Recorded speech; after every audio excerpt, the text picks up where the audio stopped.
তো চান টান করে ফুল রেডি হয়ে গেছি।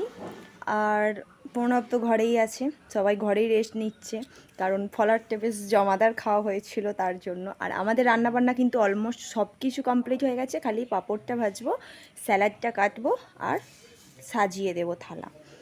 মায়েরও চান টান সব কিছু কমপ্লিট, মা এখন সব রেডি করছে। তো চলো আমি এখন পাঁপড়টা ভেজে দিই আর স্যালাডটা কুচিয়ে দিই, তাহলেই কমপ্লিট। তো চলো এখন দেখতে থাকো। তো দেখলাম যে মা পাঁপড় ভেজে পুরো রেডি করে ফেলেছে। আর এই যে দেখো আমাদের আজকের মেনু, তো ভালোভাবে দেখাবো। তার আগে এখন ওদেরকে ভাতটা দিয়ে দিই।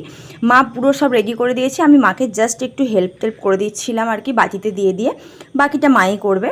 তো আমি দেখলাম যে মা আজকে অনেকটা মানে কি বলবো আনন্দের সাথে কাজ করছিল, জানো তো। আজকে মানে প্রচণ্ড তাড়াতাড়ি মা সব রেডি করে ফেলেছে। এই যে দেখো পুরো খাবার ওদেরকে দিয়ে একদম পুরো সাজিয়েও ফেলেছে। আর আজকে রান্না কি হয়েছিল একটু বলে দিই। পোস্ত দিয়ে আলু ভাজা, পটল ভাজা, মাছ ভাজা, ঝিঙে আলু পোস্ত, করলা ভাজা, শাক ভাজা, 5টা ভাজা ছিল, আম ছিল, মাংস ছিল, আর হচ্ছে পাবদা মাছের ঝাল ছিল, চিংড়ির মালাইকারি ছিল, চাটনি ছিল আমড়ার, আর হচ্ছে পাঁপড় ছিল। আর মিষ্টি দইটা এখন ওরা কেউ খাবে না, সেই জন্য কি করলাম কি ওটা বিকেলে করে দিলাম। ঠিক আছে, এখন তো ওরা নিজেরাই বলছে যে না খেতে পারবো না, ঠিক আছে। তো প্রণবকে অমিতকে দিয়ে দিলাম আর বাপিকেও দিয়ে দিলাম একই সাথে। আর মায়ের ষষ্ঠী খাবে না, বোনও খাবে না, তো আমি একাই ভাত খাবো। তো এদের হয়ে গেলে আমি একা যাও খেয়ে নেবো, ঠিক আছে, ও কোনো ব্যাপার না। তো এই যে ওরা কিন্তু খাওয়া মানে খেতে বসে গিয়েছে।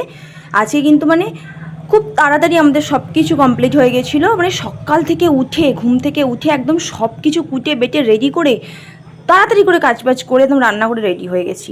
তো এখন দেখো খাওয়া দাওয়ার পর বিকেল হয়ে গেছে। এই যে পেস্ট্রি এনেছিলাম আমি, তো এখানে পেস্ট্রি আর দই খাওয়া হচ্ছে এখন। তো তোমাদের ব্লগটা কেমন লাগলো অবশ্যই কিন্তু কমেন্টে আমাকে জানিও। আর তোমরা কে কীরকমভাবে আজকের দিনটা সেলিব্রেট করলে সেটা কিন্তু আমাকে অবশ্যই কমেন্টে জানাতে একদমই ভুলবে না, হ্যাঁ।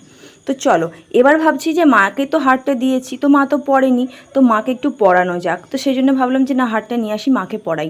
আর দইটা দেখে তো আমার ওখান থেকে সরতেই ইচ্ছে করছিল না, পুরো না সেই দুধের স্বর যেরকম ক্ষীর মারা হয় না, তো সেরকম দই ছিল এটা। এমনিতেই বলে হরিপালের দই মানে কি বলে ফেমাস, তো হরিপাল থেকেই দইটা আনা হয়েছিল। তো দারুণ ছিল দইটা। আর এই যে দেখো আমার মায়ের হার, যেটা আমরা গিফট করেছিলাম, আর লকেটটা ছিল লোকনাথ বাবার লকেট। তো চলো মাকে পরিয়ে দিই। আর মাকে পরানোর পর তোমরাই বলো যে মাকে কেমন লাগছে।